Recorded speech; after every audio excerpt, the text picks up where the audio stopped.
There, now I'm recording. There's 6 people signed up for this class. I've heard from like 3 or 4 of them, so I hope the other people are getting the emails and getting the recordings and stuff like that. Just a reminder, if you do get the recording, you need to send me 3 questions or comments or something like that about the lecture to get the participation grade. And also, so schedule wise, today is on binary math, binary arithmetic, and what you should do today, after today, you'll be ready to start doing lab number 1, which is posted on Blackboard. And lab 1 is due. Normal, it would be due next week. Let me write it this way. Next week, no class. I'm out of town at the beach with my in-laws, so I'm not going to try to bring all this equipment down to the beach. So normally the lab will be due next Thursday, but because we kind of have a week-long gap, so the lab is due in 2 weeks, which would be the June 7th. Which, now that I'm thinking about that, I want to double check and make sure that I put the right thing on the lab. I made it due next Thursday. I'll change the due date on the thing on Blackboard after class, and then you'll have it. All right, cool. Any questions so far? What we've been doing so far? Nope. All right. So today, so last time, the big lesson was computer science is the study of algorithms. An algorithm is a step-by-step solution to a problem, and a program is an algorithm where the steps are written in a language that computers can understand and do the steps. All right, and that's kind of where we left off last time. So, I guess before I go on, are you cool with that? Any questions on that part? What an algorithm is and how it works? Okay. All right. So today, I want to start thinking about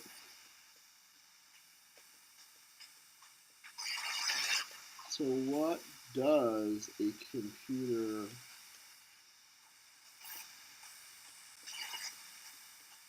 understand? What do I mean when I say a computer understands things and can do things? Obviously, a computer's not alive, even though I think it is sometimes. So, but when I say understand, I mean it can interpret information and do stuff with the information that in a meaningful, constructive way. And so, kind of towards the end of Tuesday, we said all computers can understand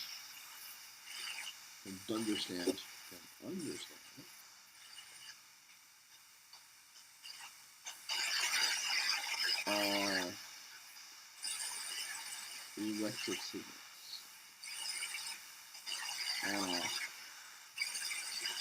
Or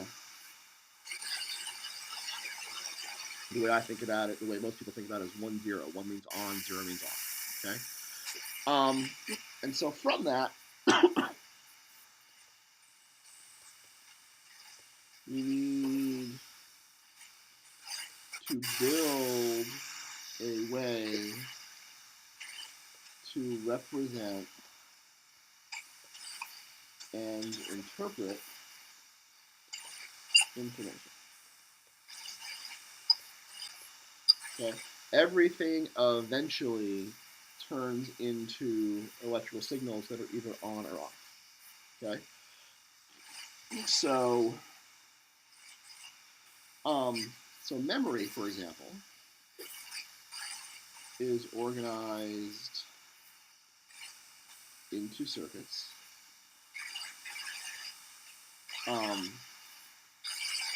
Each circuit is either on, which we'll call 1, or off, which we'll call 0. Okay? This single thing is called a bit. So have you ever heard about bits in the computer? All a bit is a 1 or a 0 stored in memory someplace. That's as small as it gets. Okay, one wire that has a 1 in it or a 0 in it, and that's it. Okay. One thing you may have heard of on top of that is usually we collect bits into groups of 8 called bytes. So a byte, one single byte, is a collection of 8 bits. Each one of those 8 bits could be 0 or 1. Okay? And when we get into megabytes and kilobytes and gigabytes and all that stuff, we're just talking about millions or billions, whatever, of these individual bytes.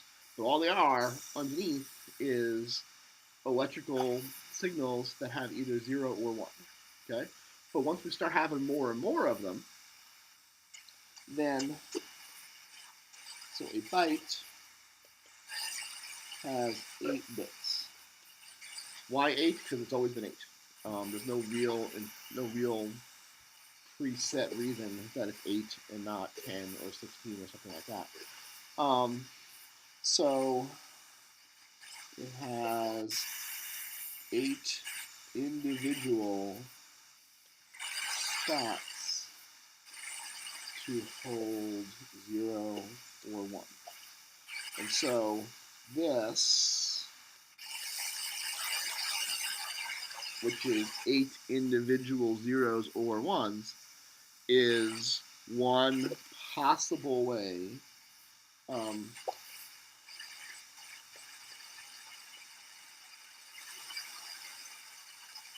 to set the 8 bits in a byte. Alright?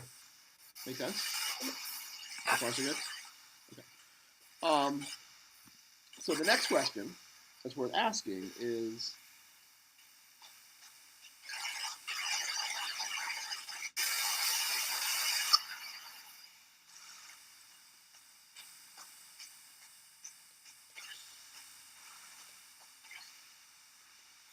how many ways are there in general to set the bits in a byte? And we can try listing them all out. It'll probably take you a while. But we can also try to come at this from a more mathy direction. So here's a simple question.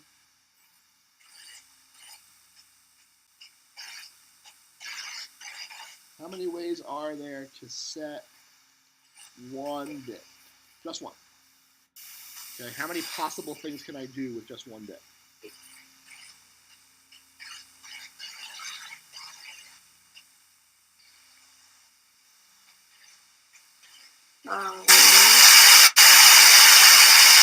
Excuse me.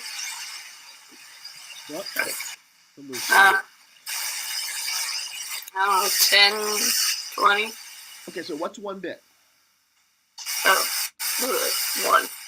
So 1 bit is, so how many different values can I give that one single bit? 2. Right. So the answer is 2. I can give it 0 or 1, right? Make sense? All right. How many different ways are there to set 2 bits? Okay. 4. 4. Why 4? Because 1 bit would be 2. Mm-hmm. And so you can list them out. That's them.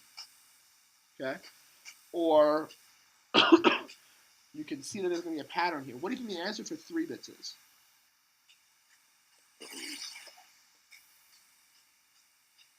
6.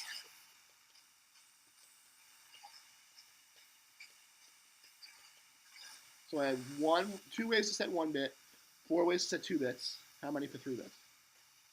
6. That's, you're finding a pattern. It actually is 8, and it's because it's multiplying and I'm not adding. Okay? So the idea is, the way I get all 8 combinations is I list out the 4 ways I can do 2 bits, and then the third bit, the one that's going to be on the left, could either have a 0 in front of all those combinations. Boy, those are ugly zeros. Or I could list out all of the combinations and stick a 1 in front of them. Make sense? Okay. All right. So if the pattern's multiplying, what do you think happens with 4 bits? So this is 8. 16. Yep.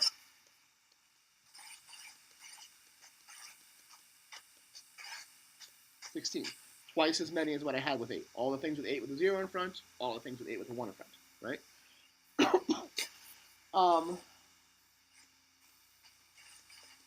So the formula we've invented is, if I have n bits where n is greater than 0, I don't know how to do this with minus 2 bits or anything like that, then I can create 2 to the n combinations of those bits. So 2 to the n is just 2 times 2 times 2 repeated n times. Okay, and so that's what we did with our bits, right? 3 bits was 2 times 2 times 2, which is 8. 4 bits was 2 times 2 times 2 times 2 4 times, which was 16, and so on. Okay, make sense? All right. So, this happens. This comes up enough that it's worth remembering. I call this the. I'm gonna write this in red. It's so important. The awesome. I can't. I'm gonna write this better. The awesome formula of doom, because it comes up so often, and because people hate doing powers of 2 and multiplying like this over and over again. But it comes up a lot because so many things in computer science and inside the computer are done in this binary 0 or 1 kind of way, and combining them always gets powers of 2. So, for example, why can you only buy memory chips that are like 16 gigabytes or 32 gigabytes and not 10 or 20 or 30? The answer turns out to be because 16 and 32 are powers of 2. And you can get there by multiplying 2 times 2 times 2 times 2 enough times to get to 16 or 32 or something like that. Okay? So back to the original question.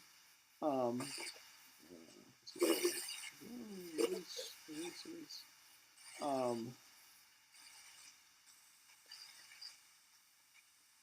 how many bits are in 1 byte? Well, we know a byte has 8 bits. The awesome formula of doom says, not how many, well, how many, that's not, I don't want to say bits, I want to say combinations. Okay.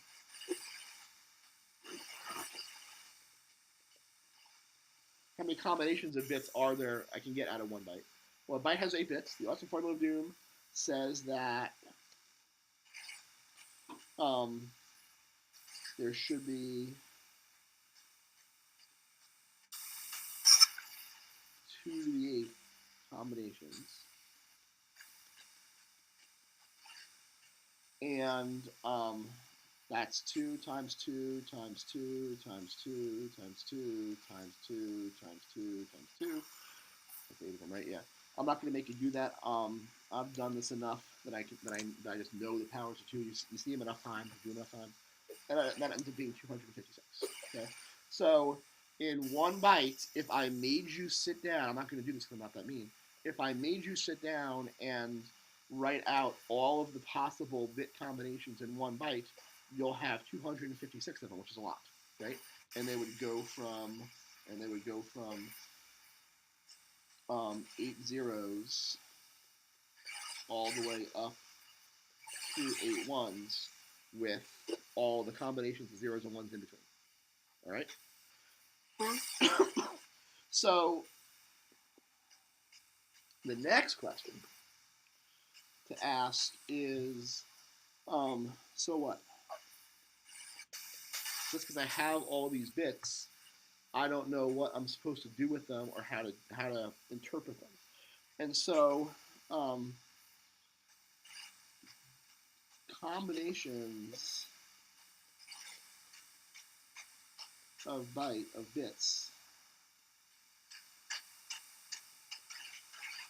can be interpreted by the computer in lots of different ways.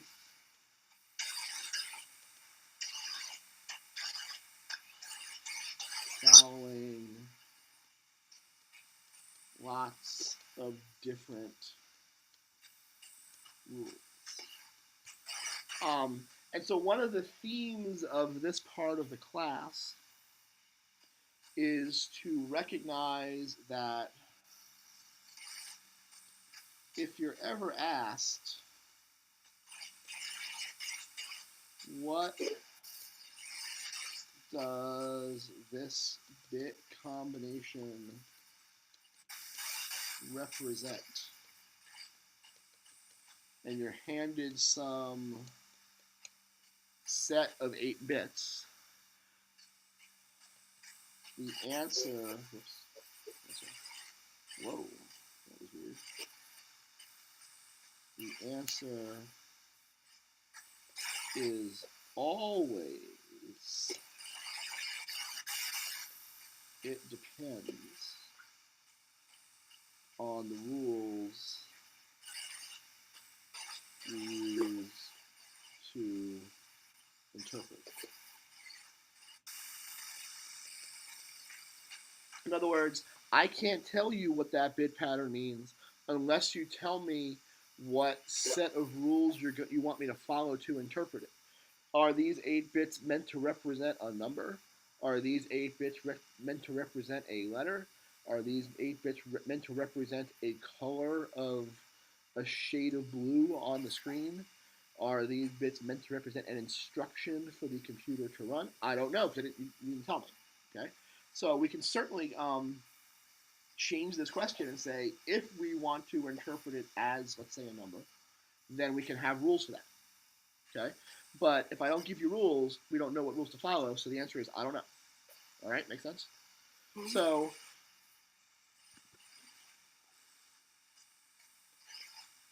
some common interpretations of bit patterns. One would be as a number. and we'll talk about what that means here in a minute. 2 as a text character. 3 as an instruction to tell the computer, to tell the computer to do something.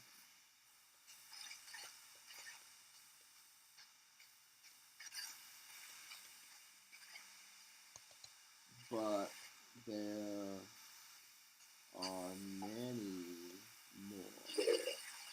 Okay. So let me start with the second one just because it's the easiest.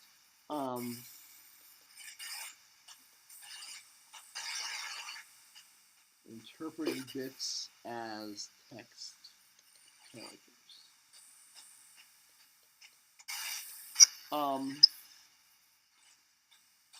There is a standard way. Oh, I can't spell. Standard way to transform bit patterns to text characters called ASCII codes. You pronounce this. Whoa. What did I just do?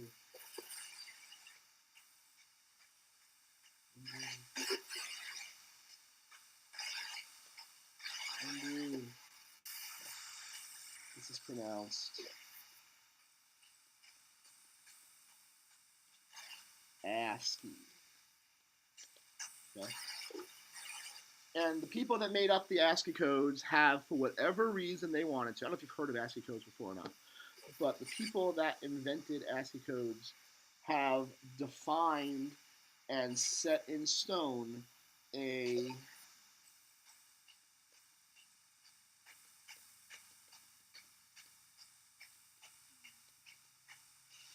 interpretations for bit patterns. So I just happen to know that, for example, is capital A. And the next one, oops,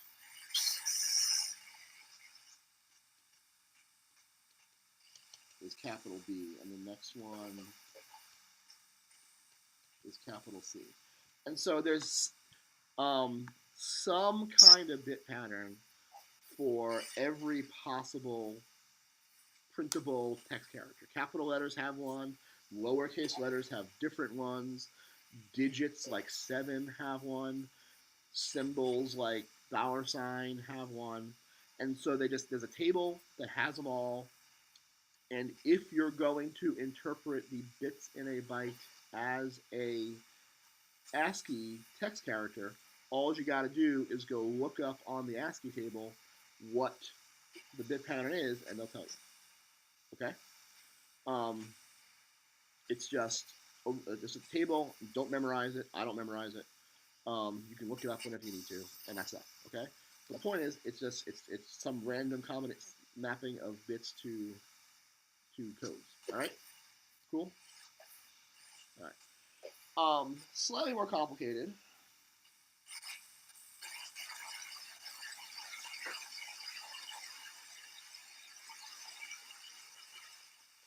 is to interpret a bit combination as a number. The problem is we only have zeros and ones, right? If I only have zeros and ones, it's going to be harder for me to figure out what a 4 or something like that means because I don't have a 4-bit value, okay? So if you think about what happens in regular decimal numbers,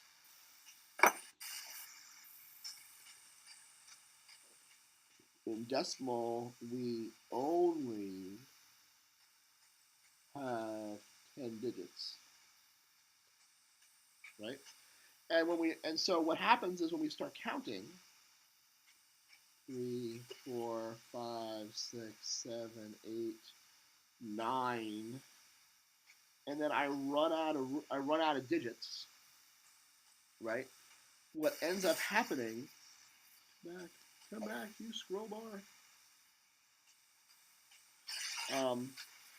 What happens around digits is I have to roll over into the next digit, right? And so I have to do 10. And what a 10 is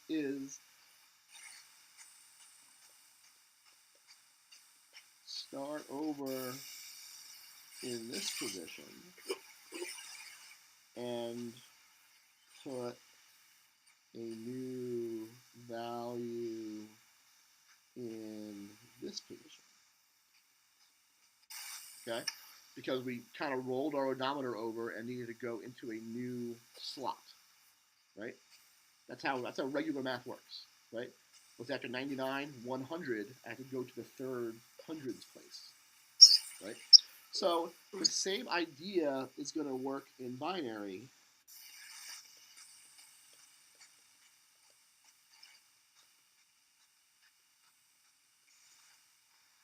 But we run out of numbers faster.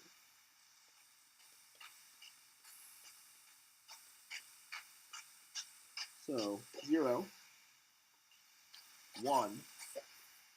I'd like to be able to say 2, but I can't fit a 2 all in one bit because a bit can only hold 0 and 1, and I've used them up.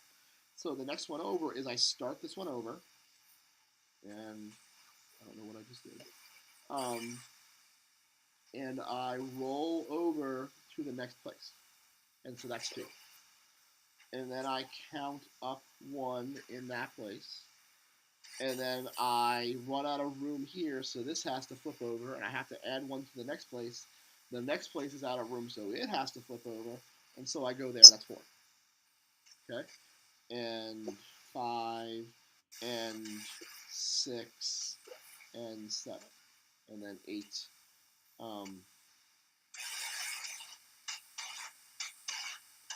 Is that. Okay?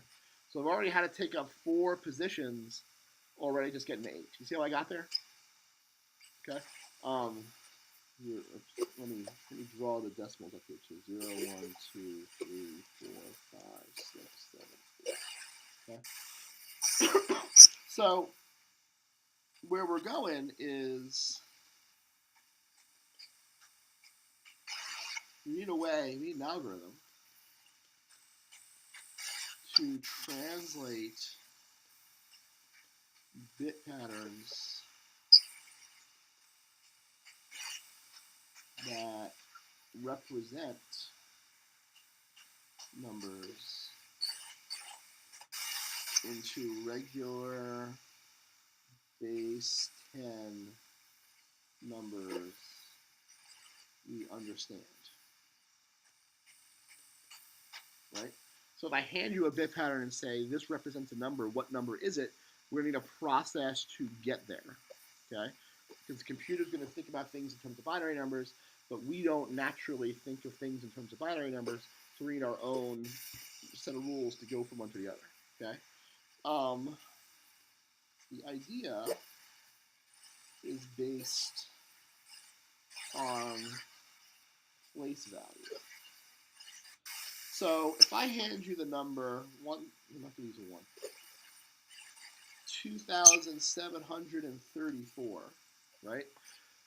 You guys know that's 2,734, and I don't know if they still do this in school, but this is the thousands place. This is the hundreds place. This is the tens place, and this is the ones place. And I actually checked with my kid's second grade teacher this year. The schools still have apparently those little cubes that you use to count places, and so a little a little square was a 1, and a little row of 10 squares was a 10, and like a square of them was 100. You know what I'm talking about? And so they're representing places and place values. Okay? And so nobody ever does this, but 2,734 is really 2 of the thousands in the thousands place, and 7 in the hundreds for the hundreds place, and 3 of the tens in the tens place, and 4 in the ones of ones in the ones place. Okay? And that's a way to build 2,734 out of the values in each of the places, right? So the reason I'm pulling you through all this like fourth grade math is so I can make you understand that these go up by 10.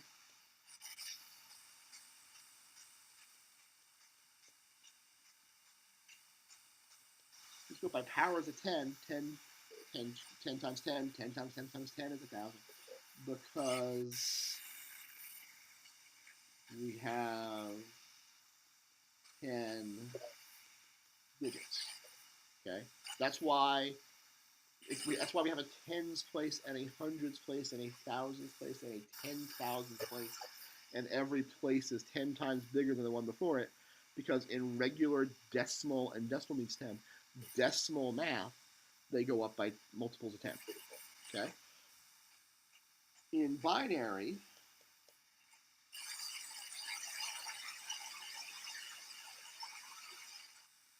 we go up by powers of 2.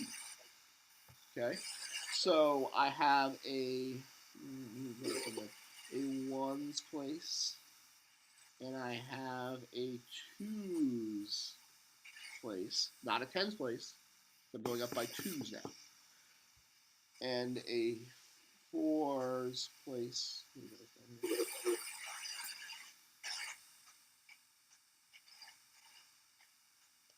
and so on.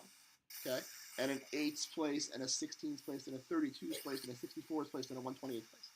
Every place as I go further and further to the left, instead of getting bigger by 10 times the old position, it gets bigger by 2 times the old position, because I only have 2 values. Okay? So the hard part for dealing with binary numbers is you have to think about multiples of 2. So what I start doing is I start drawing underneath the place.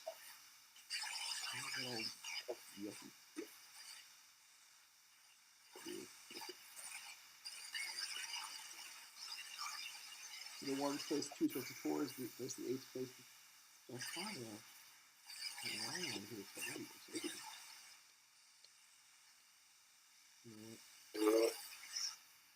Start over.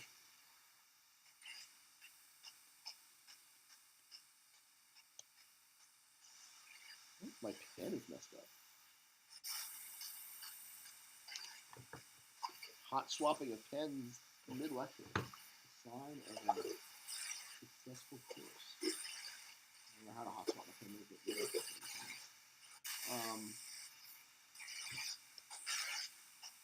Oh, I know why. I'm drawing the dashy line. Aha. Alright. Never mind. Technological difficulties. Wow, it shakes. Alright, so 10010110. That's my number. Okay? This is the ones place, this is the twos place, this is the fours place, this is the eights place, this is the 16s place, 32s, 64s, and 128s. Okay? Every place, instead of being 10 times what the one before it was, is now just 2 times what the one before it was, because I only have 2 digits. Okay? So the algorithm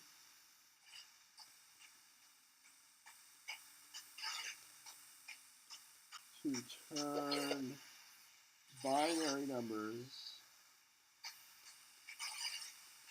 into decimal numbers is step 1, put the place numbers under each bit, like I just did, 1, 2, 4, 16, so on. And then step 2, add up the positions that have 1s.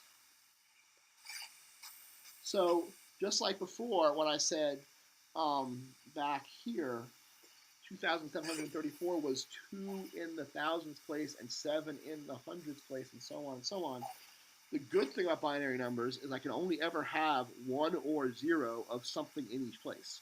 So this is 1 in the 128th place, and 0 in the 64th place, and 0 in the 32th place, and 1 in the 16th place, and 0 in the 8th place, and 1 in the 4th place, and 1 in the 2th place, and 0 in the 1th place.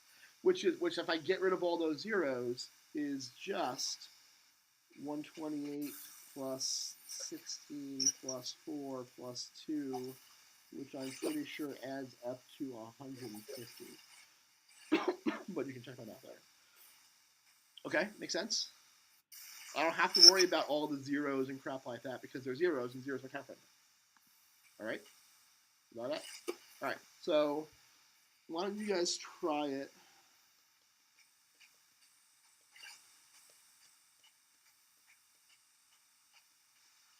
That.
Is it like 49?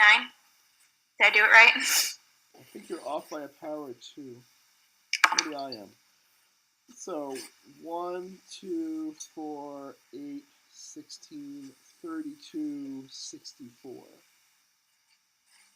Right? Missed a 0.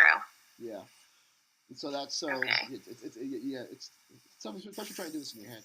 So this is 64 plus 32 plus 1 is 95. Okay. See how I got that? Mm-hmm. Okay. Let me give you an easier one.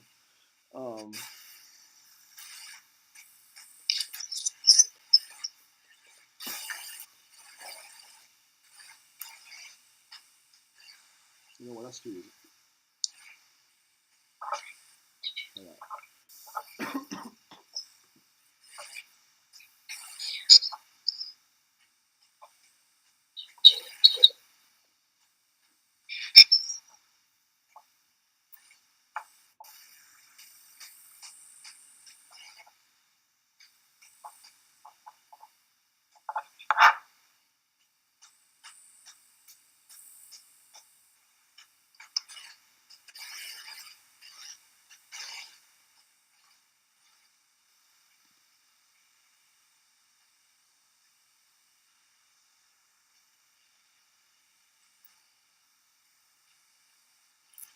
Like this?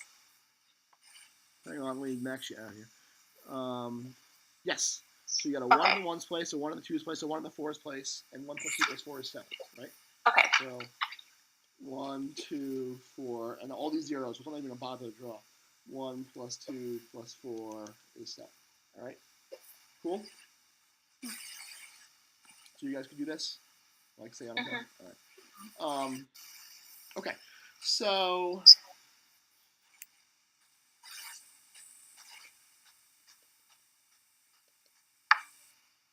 for the other way,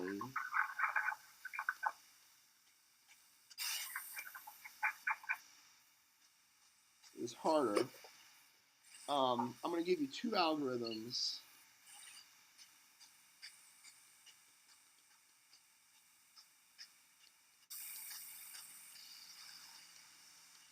Books, which is slow, but always works. The book says to do is take the number and divide by 2.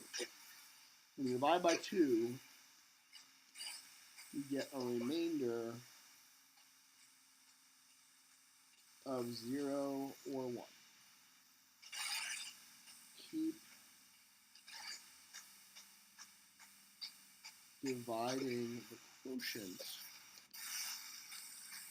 by 2 until you get to 1,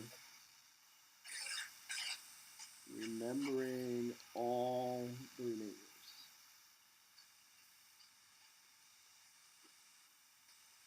The binary number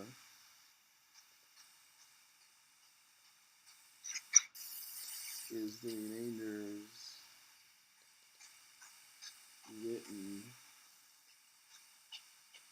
from right to left. So backwards. All right? So that's a lot of weird words. Here's what it means. If I want to take my 97 from before, what I'm going to do is take 97 and divide it by 2, and that gets me 48. I'm pretty sure. Remainder 1. 48 divided by 2 is 24, remainder 0. 24 divided by 2 is 12, remainder 0. 12 divided by 2 is 6, remainder 0. 6 divided by 2 is 3, remainder 0. 3 divided by 2 is 1, remainder 1. 1 divided by 2 goes in 0 times with 1 left over. And so the binary number I get is all of these remainders written right to left, like that. Okay? And if you do the math, we should get the exact same thing back we got before.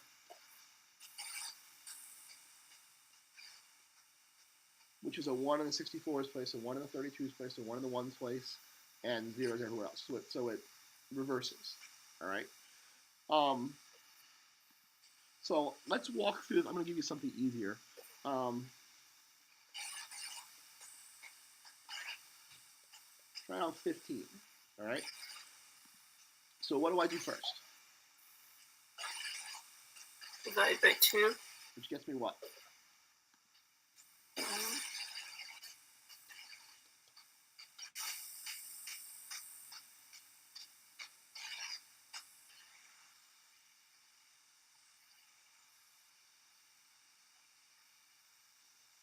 7 with a remainder of 1. And so what's 7 divided by 2?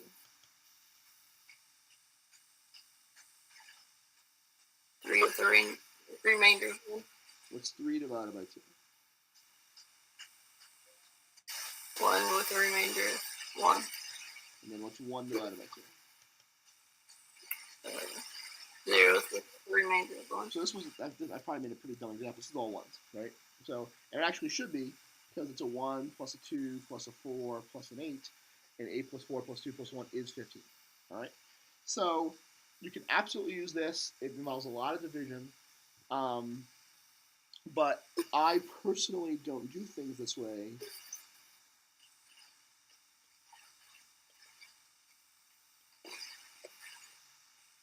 here's my faster algorithm.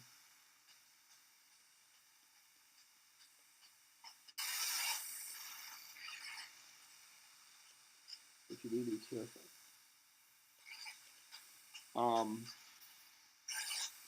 Step one. Find the biggest power of 2 less than or equal to your number. The power of 2 are these bit positions. 1, 2, 4, 8, 16, 32, 64, all the way up. Step 2, put a 1 in that bit position. Because we're going to have a 1 there. Step 3, subtract that position's value from your number. Step 4, if your number is still more than 0, go back to step 1.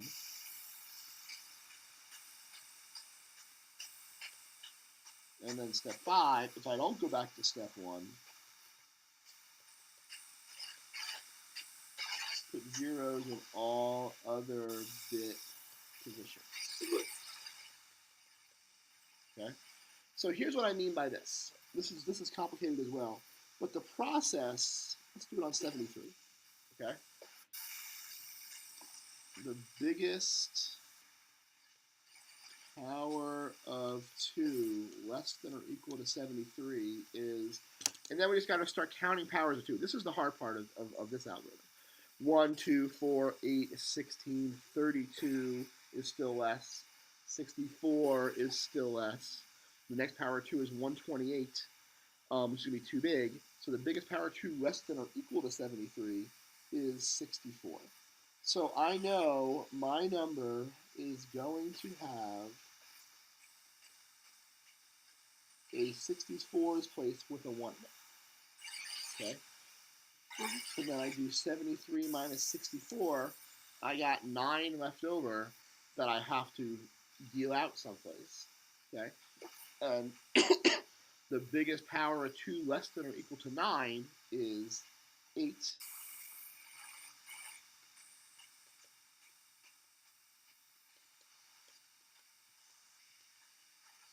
So I put a 1 there. 9 minus 8 is 1. The biggest power of 2 less than or equal to 1 is 1. And so that's the answer. And then I just plop in all my zeros everywhere else, and it works out. Okay? So I find this faster. It involves less division, but it doesn't involve you kind of doing math on the powers of 2, which takes a while to get comfortable with. All right? So either way is fine. Just to give you practice with it, try that way. Try that on, oh, let's do 12. Let's do 13. 13.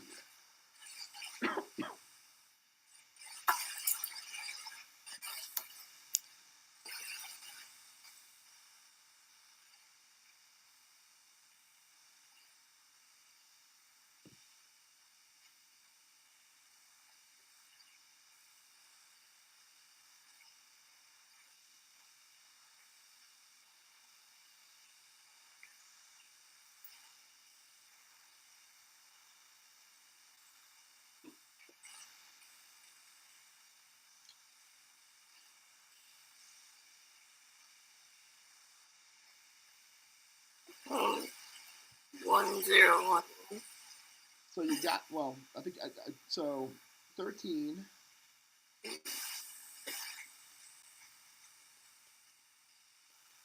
Two less than 13. What was it? 8? 8. 8. So 1, 2, 4, 8, 1. Okay? 13 minus 8 is 5, right? The biggest power of 2 less than 5 is 1. You say 1101 or 1011? 1101. And we got it. Cool. See how it works? All right. So the next big thing, which I don't think I want to do today,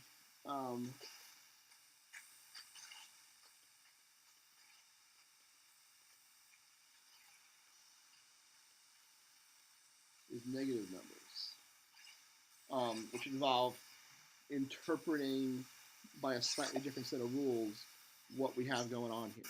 But it's worth asking for now, what is the smallest value, number value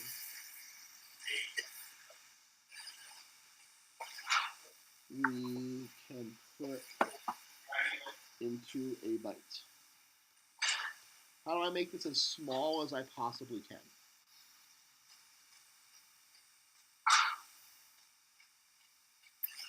Because we don't know how to do negatives yet. So then the smallest value is 0, right? And how do I write it in one byte? 0 times, it would just be 0 times whatever number it is in the, Right, yeah. 0 written in all bits. How do I write the largest number?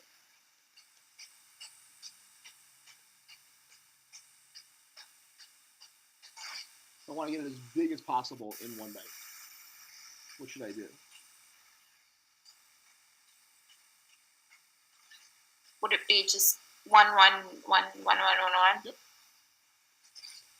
And you can use the algorithm to figure out what that number is, but I'm going to tell you it's 255. Okay?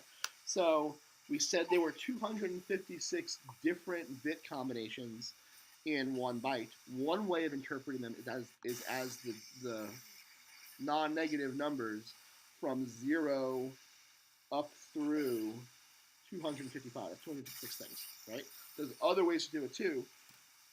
And obviously, if I want to allocate more bits to my number representation, I can represent a wider variety of numbers. If I go to 16 bits, I can get into the tens of thousands of different numbers. If I go to 32 bits, I can get into the billions of numbers, and on and on and on it goes. Okay? So, as far as where we're at from the lab, you can get to about step 18 now. Then negative numbers start happening.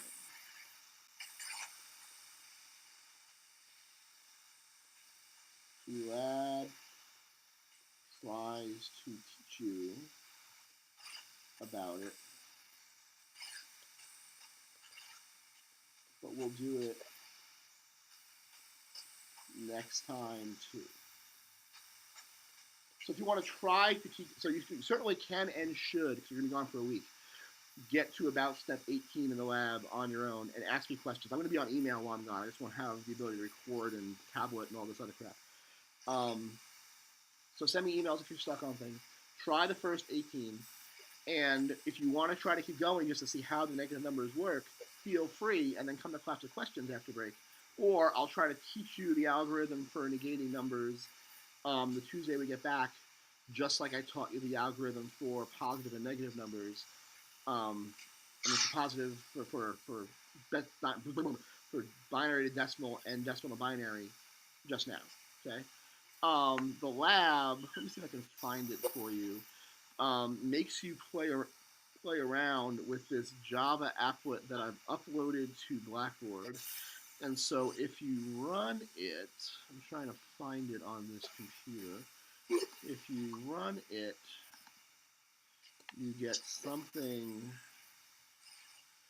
I gotta share that screen now instead of this one. So give me a second here. Stop. Share. Application. Data representation. It looks like this. Okay. And so what you can do is you can type in. Well, you can type it. You can click on bits. These are bits. and you can click on bits, and it shows you down in the base 10 integer place what that turns into. You can also go up to the top here where it's white and type in a number, and then say use input, and it will. Oops, I'm clicking on the text screen, and it'll give you as base 10 integer, and then say use input, and it will 55 base 10 integer use input. There we go, and it'll create for you the bits for how to do it. It also tells you how to interpret it as ASCII text. That's the text character. It also, we don't have to do much with it. Tells you what it would mean if you were to interpret all these bits as a decimal number. So there's all kinds of different representations, and your job in the lab is to play with it and to get an idea for how it all works. And the homework is to do some translations yourself until we get back. All right, make sense? Just a reminder that there is no class next week due to lab. Next meeting June the 5th, which is a week from Tuesday. All right. Any questions? All right. So do send me email. I will have email while I'm gone. So ask me questions when you're stuck. If you watch the recording, don't forget to send me the summary questions or comments or whatever. And I will see you guys when I get back. Hopefully after surviving a week with my in-laws. Okay. All right. Bye, guys. Turn off the microphone.